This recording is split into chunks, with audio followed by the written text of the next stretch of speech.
¿Qué tal? Soy Eva Flores de la empresa CID, especializados en servicios de consultoría y capacitación para las empresas en el tema de protección de la información. Estamos dedicados a lo que es la ciberseguridad. Ok. ¿Es importante el tema de la seguridad de la información, Eva, o qué tan presente lo debemos tener en la vida cotidiana y en la vida de las empresas? Muy presente, John. Cada día está incrementándose los riesgos que puede sufrir una empresa. La realidad es que inicialmente la seguridad de la información era enfocada únicamente a equipos, a hardware. Hoy en día ya no es suficiente contar con tecnología. Tristemente, ahorita México ocupa un lugar muy importante en los riesgos, en los efectos que se han sufrido. Ocupa México el 66% de los ataques sufridos en América Latina en lo que fue el 2021-2022. Es uno de los países de América Latina que está considerado uno de los 10 países más atacados en el mundo. Pero cuando hablas de atacados, ¿atacan qué? ¿Las computadoras, las instalaciones? Las empresas. Las empresas. Las empresas del país son las más atacadas. Ya inician también a haber casos personales, pero estamos hablando de empresas en este caso, sí. Pero, a ver, ese nivel tan alto tiene que ver con que las empresas no invierten en ciberseguridad o invierten, pero a lo mejor no en la más adecuada. Hay varios factores aquí. La realidad es que hay tecnología muy buena y hay empresas que sí cuentan con el equipo, con inversiones muy importantes en ese sentido, pero aún así la tecnología no lo es todo. Mientras que hay quienes sí tienen tecnología, de repente les falla el área de los recursos humanos. La capacitación, la asesoría, la prevención, son aspectos que a veces no están muy presentes. A veces creen que por tener la tecnología ya tienen todo resuelto y no es solamente el equipo. Pero ¿qué papel juega el factor humano en los riesgos de ciberseguridad, Eva? No, o sea, ¿cómo una persona vulnera o pone en riesgo o genera como algún tipo de posible brecha de seguridad cibernética para una empresa? Bueno, aquí es muy importante tu pregunta y la verdad es que el factor humano es así como que el punto en el que hay que enfocarse realmente. Por eso precisamente lo que nosotros hacemos, que es capacitar a las personas, no precisamente en cómo utilizar esa tecnología, porque el fabricante desde el momento en que tiene su tecnología ya da toda la información, toda la asesoría, todo el soporte de cómo funciona el equipo. Pero las políticas en una empresa son muy importantes. ¿Qué sí se puede hacer, qué no se puede hacer? Porque llega una persona que no tiene mucha formación en el equipo o en la seguridad y por mucho que tengas ahora sí que la tecnología más novedosa de reciente creación, no te va a ayudar para evitar precisamente ese riesgo de una persona que no está capacitada, que no tiene la información de qué sí se puede hacer en la empresa. Pero, a ver, ¿qué tal si ampliamos un poco en eso? Pensemos en una persona. ¿Qué hace CID para llegar a una empresa, identificar que una persona o un grupo de personas dentro de esa empresa pueden representar un riesgo y cómo contrarrestan ese riesgo? ¿En qué los capacitan? ¿Qué les enseñan? ¿O qué les dicen qué tienen que hacer? ¿O qué deben no hacer? Bien, desde un inicio con la empresa, con un cliente, revisamos qué es lo que tienen. Tienes políticas, tienes lineamientos, tienes procedimientos, tienes todo lo que, para cuando un nuevo empleado llega a la empresa, que sepa qué debe hacer, qué sí puede, para qué puede usar el equipo que le dan. Supongamos que le dan una computadora, un celular, ¿qué sí puede hacer? ¿Lo puedes prestar a tus hijos? ¿Puedes usarlo para asuntos personales? ¿Puedes instalarle software, hardware, lo que quieras.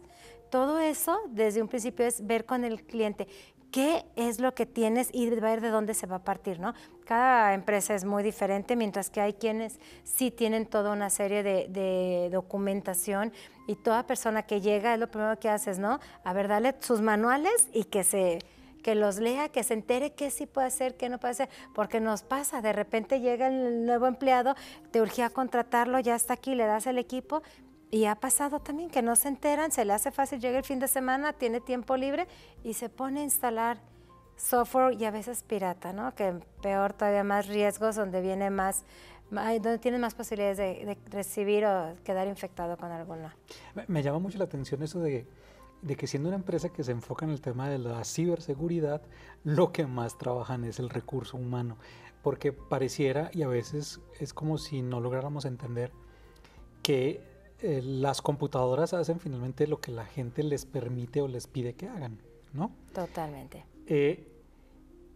¿Tiene que ver entonces esto con cómo son las políticas de creación de contraseñas? ¿Ustedes diseñan manuales para generar, digamos, como que cambios de contraseña con cierta regularidad? Políticas para acceder a ciertos niveles de información en los servidores? ¿Es eso lo que entonces se encarga de hacer CIT, además del adiestramiento con las plataformas de ciberseguridad? Sí, cuando el cliente lo necesita exactamente, pero es también revisar lo que sí tienen ya, porque hay empresas que ya lo tienen. Entonces revisar, ok, ya lo tienes documentado, lo llevas a cabo. Porque son muy también, de repente los manuales se ven hermosos ahí decorando una pared, un muro. Entonces, ¿lo conoce la gente? Es revisar, ok, ya lo tienes.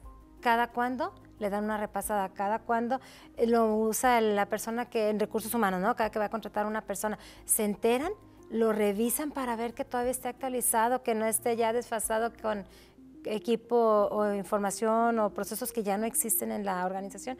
Sí, entonces quien no lo tenga, claro, trabajamos con ellos de la mano, dependiendo las necesidades de cada organización, qué necesitarían tener. Es conocer su empresa, su entorno, sus necesidades, sus riesgos, para en base a eso trabajar con ellos de la mano. Definitivamente es apoyarlos a que tengan sus políticas y sus procedimientos bien definidos y practicados. Eva, ¿y qué riesgos puede correr una empresa pequeña, mediana, grande, que no preste atención a los riesgos que representa el no contar con una protección para temas de ciberseguridad? ¿A qué se puede ver expuesta una empresa? Híjole, John, aquí sí puede ser muy triste a lo que se puede ver expuesto una persona, un negocio. Si no estás preparado para esto, porque eso es algo de lo que trabajamos con el cliente, ok, una cosa es que ni siquiera estés preparado y otra cosa es que, digamos, ya hayas revisado tus riesgos, ya los conozcas y te prepares para cualquier situación. Es como cuando compras un carro nuevo. Si sales de una agencia sin seguro, imagínate lo que estás hablando, ¿no? El riesgo que puede correr. A lo mejor no te pasa. Qué bueno que no te pasara, pero no hay seguridad de que no te va a pasar. Entonces, si previenes la situación, es más fácil que a la hora de un incidente puedas salir bien librado. ¿Qué pasa si no te preparaste, si desconocías los riesgos a los que estás expuesto en tu organización? Entonces, ha habido casos de empresas que de verdad no pueden operar.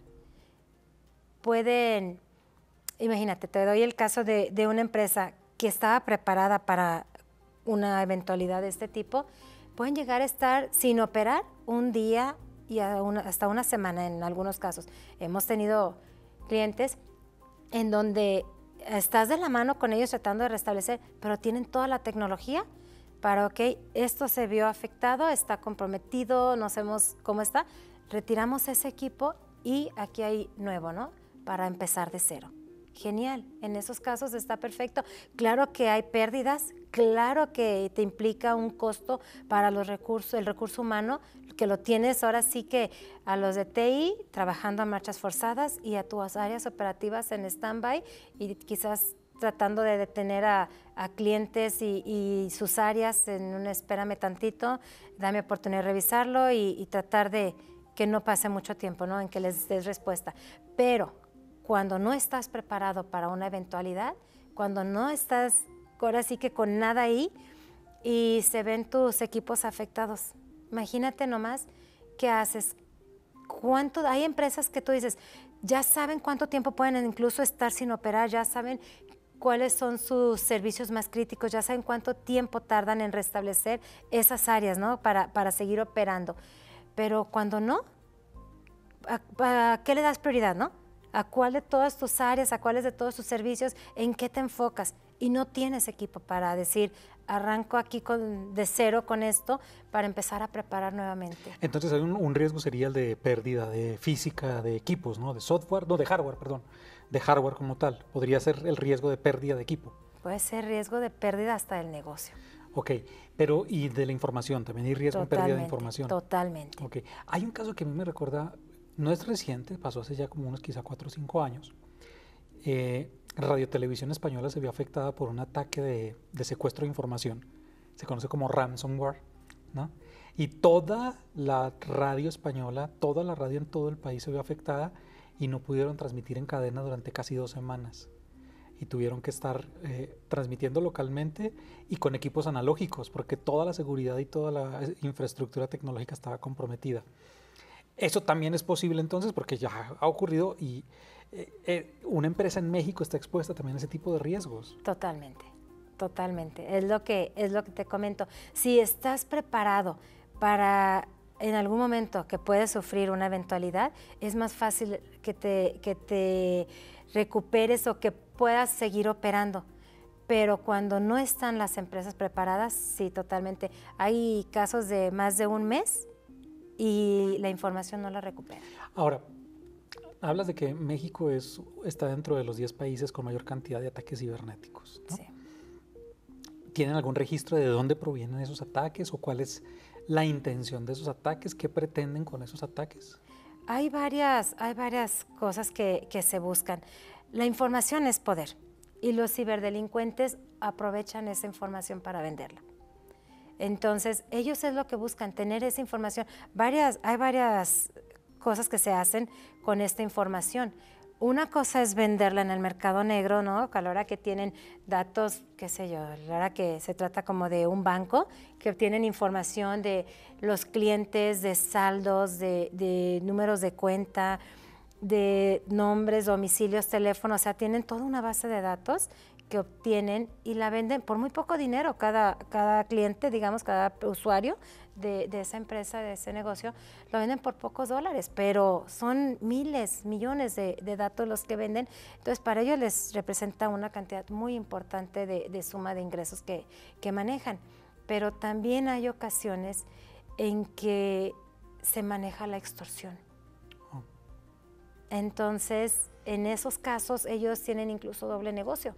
Por un lado, vendieron la información, pero por otro lado, se hizo público precisamente la información que le robaron a un hospital psiquiátrico. Imagínate nomás tener toda la información expuesta, la información de los clientes, no tanto de los datos económicos de tarjetas y todo, sino las consultas. Sus expedientes médicos.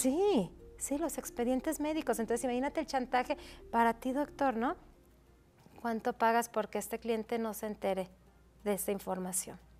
Ahora, es un escenario que pareciera un tanto difícil de controlar, porque incluso grandes compañías con una cantidad de dinero e infraestructura gigante se han visto afectadas por temas de ataques cibernéticos.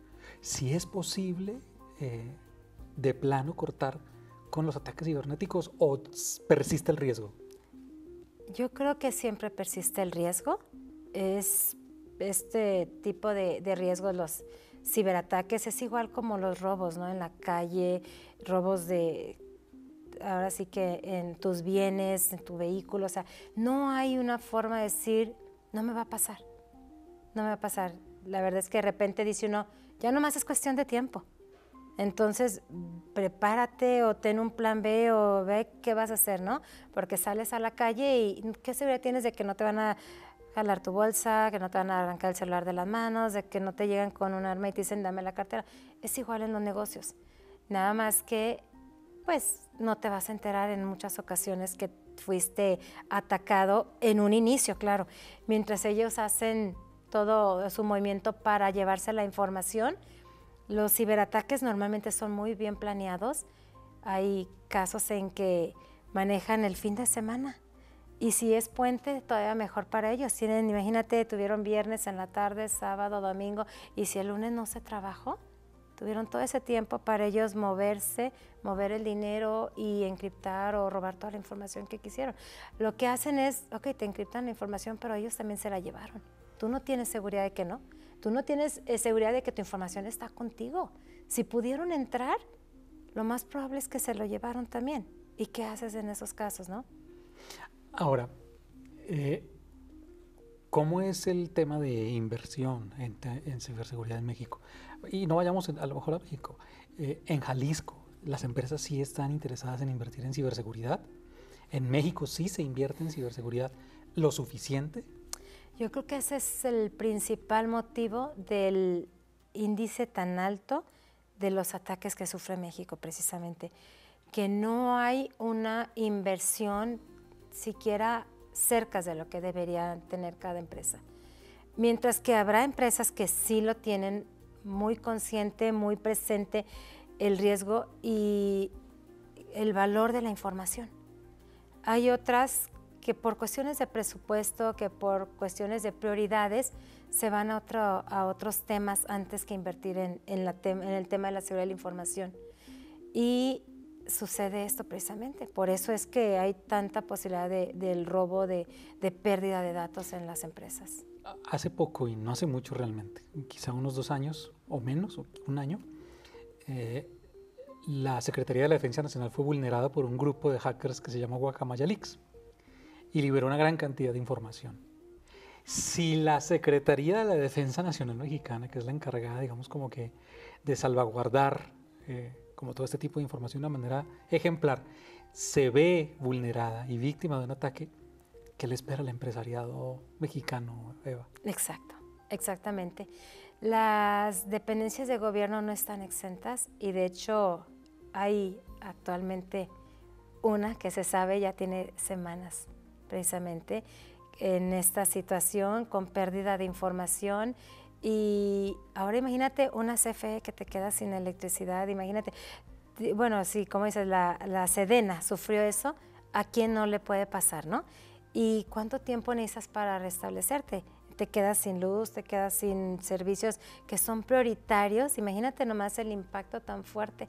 Sí, ¿qué no te puede pasar a ti en una empresa, cualquier empresa, del tamaño que sea?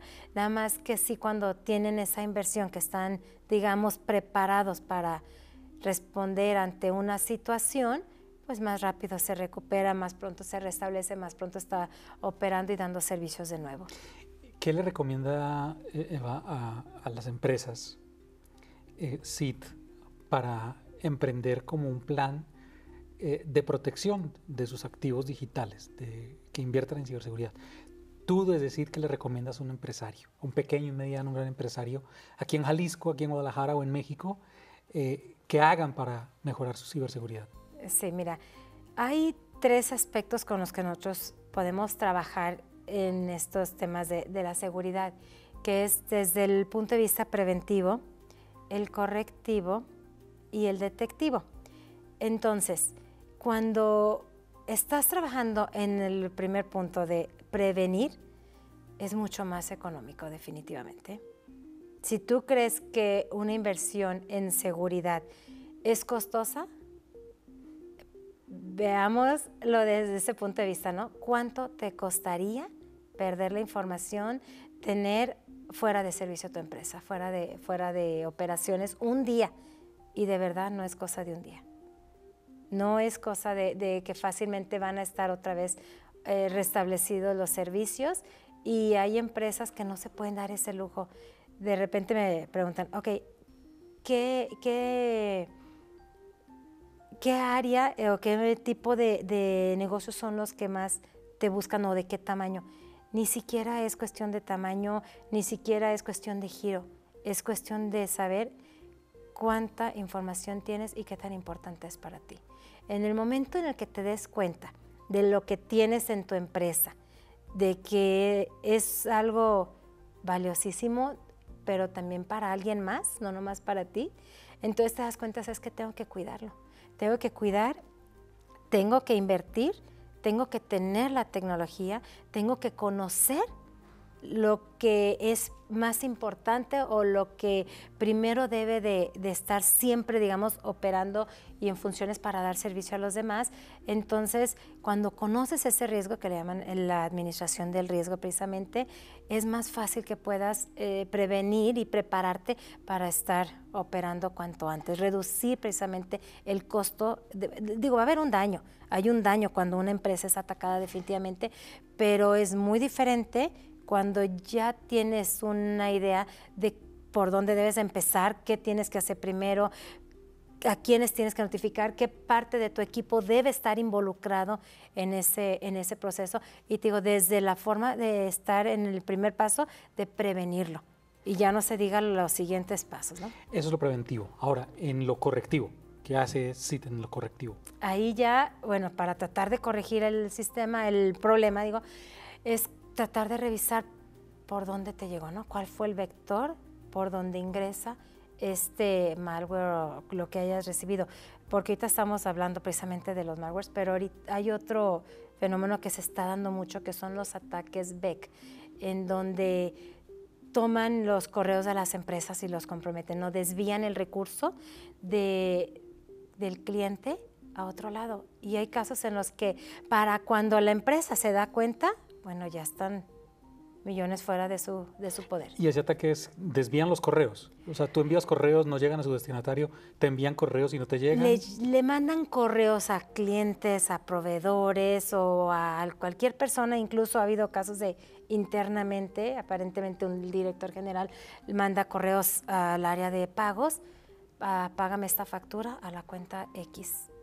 Factura que claro que nunca siguió un proceso en la empresa de quién la recibió, por dónde llegó, pero viene de arriba. Tú no vas a ir a cuestionar al director, al dueño de la empresa. Llega un correo que aparentemente es de él, agarra a la persona y la paga. O sea, una suplantación. Sí. Ok. Y, también. Y el componente detectivo, ¿qué hace CIT en el componente detectivo? Para tratar de detectar eso, bueno, hay diferentes mecanismos. Lo principal, y que precisamente es a lo que nos dedicamos, es la capacitación, es la asesoría a las empresas de cómo prevenirse, de conocer los riesgos. Cada que hay alguna situación de vulnerabilidad, lo compartimos con los clientes precisamente para que estén atentos a una situación de ese tipo, que puedan prevenir precisamente, que puedan detectar oportunamente. Tienen muchos, digo, ya tecnología muy sofisticada, muy buena, que les ayuda a tratar de detectar esto, pero la tecnología por sí sola no funciona, no hace todo.